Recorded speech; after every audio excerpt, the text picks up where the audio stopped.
Have you ever found yourself thinking, I should probably say something, but then you don't?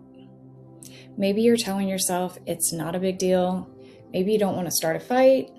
Maybe you're afraid you're going to hurt somebody's feelings. Or maybe you just convince yourself it'll get better on its own. So you let it go. And then you let it go again, and again, and again. Until one day your relationship ends. The friendship falls apart, the resentment explodes, or the opportunity disappears. And suddenly everyone is shocked, except deep down you're not, because you've been having the conversations in your head for months, or maybe even years. I bring this up today because I want to share with you the fact that the thing you may find yourself almost bringing up is often the exact thing that eventually breaks your relationships.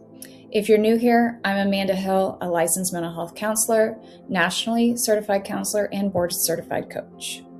For more than 20 years, I have helped individuals, couples, and families navigate relationships, communication challenges, conflict, and personal growth. A pattern I've seen over and over again as I work with individuals in my practice is this. People rarely end relationships over things they've talked about. They end relationships over things they've been avoiding talking about. The issues that destroy relationships are often not the loud ones. They're the quiet ones, the ones that never get addressed, the ones that sit beneath the surface, collecting resentment, hurt, disappointment, and distance. I worked with a married couple recently who were on the verge of divorce. When they came into my office, they were arguing about literally everything. The dishes, the kids, the schedule, the finances, the house, the list went on and on. Of course, at first glance, it looked like they had dozens of problems, but after digging deeper, I actually discovered something really interesting. There was really only one problem. One partner had felt emotionally alone for years, like years, not weeks, not months, but years. She told me she had almost brought it up hundreds of times. It was a feeling she thought about while she was folding the laundry or driving to work and lying in her bed at night. But every time she almost said something, she would talk herself out of it. She'd think, I don't want to start a fight, or I don't want to seem needy. She repeatedly convinced herself that it was probably not that big of a deal, until one day it actually became a very big deal.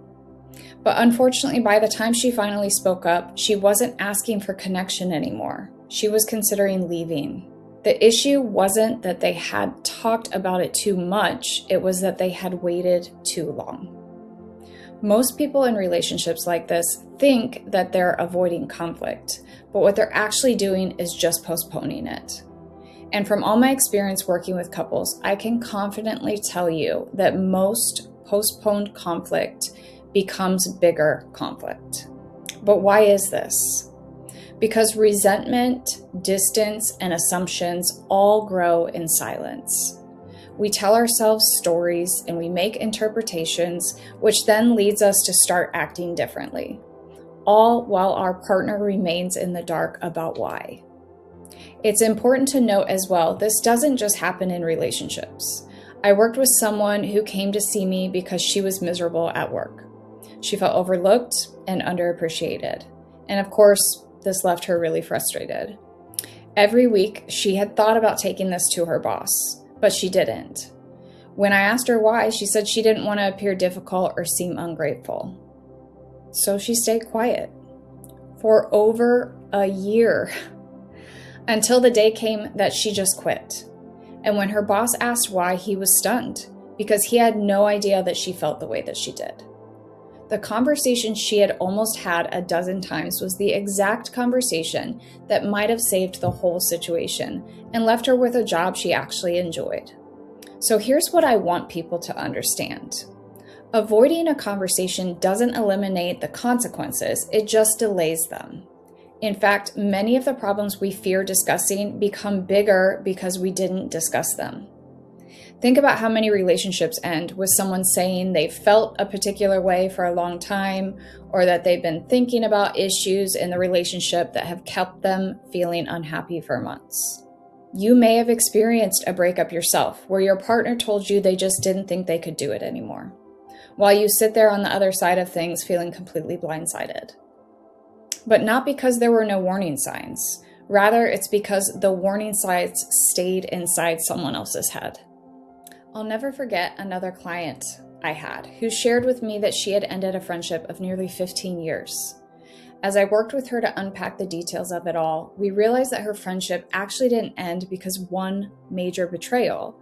It ended because of years of small hurts that never got discussed. She was feeling unsupported, forgotten, unimportant, and a lot of times taken for granted. But every time something happened, she would tell herself that it wasn't worth bringing up, until eventually she no longer felt connected to her friend. After we worked together to process all of this information, she was able to realize that her friendship didn't die as a result of any conflict. It died from the absence of vital communication. If you are noticing yourself in some of these stories, you may be asking yourself what you should do instead. And so I'm going to share my thoughts and, of course, my professional opinion. Every thought does not need to be spoken, and every frustration doesn't necessarily deserve a confrontation. But here's a question I often ask my clients that I also want you to consider. How many times have you almost brought something up? Because if your answer is 5 times, 10 times, 20 times, 6 months, or even a year later, it's probably important.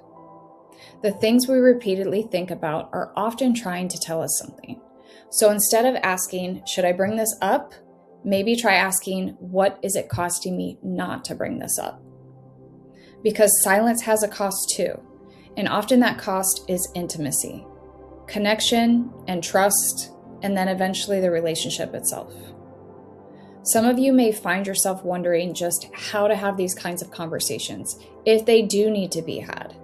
And here's my advice for you.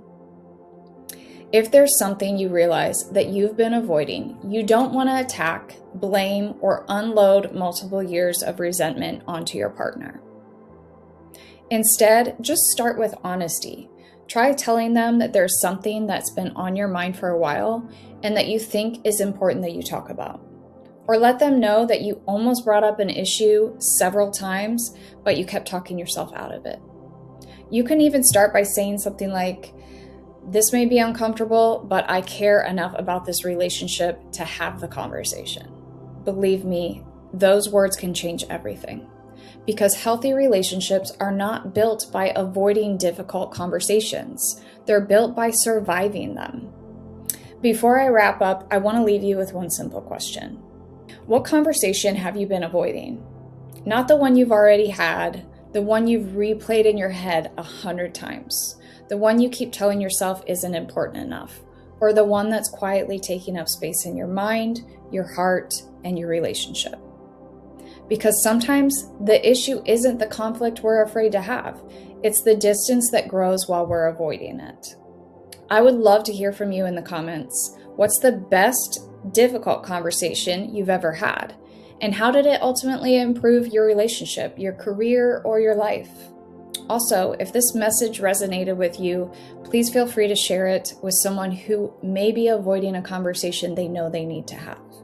Sometimes the courage to speak honestly is the very thing that saves a relationship instead of ending it. And as always, if you enjoy content on relationships, communication, emotional health, personal growth, building stronger connections, be sure to subscribe, follow my podcast, and turn on your notifications so you don't miss future episodes. Until next time, keep doing the work, keep choosing honesty over avoidance, and keep having the conversations that create deeper connections instead of greater distance.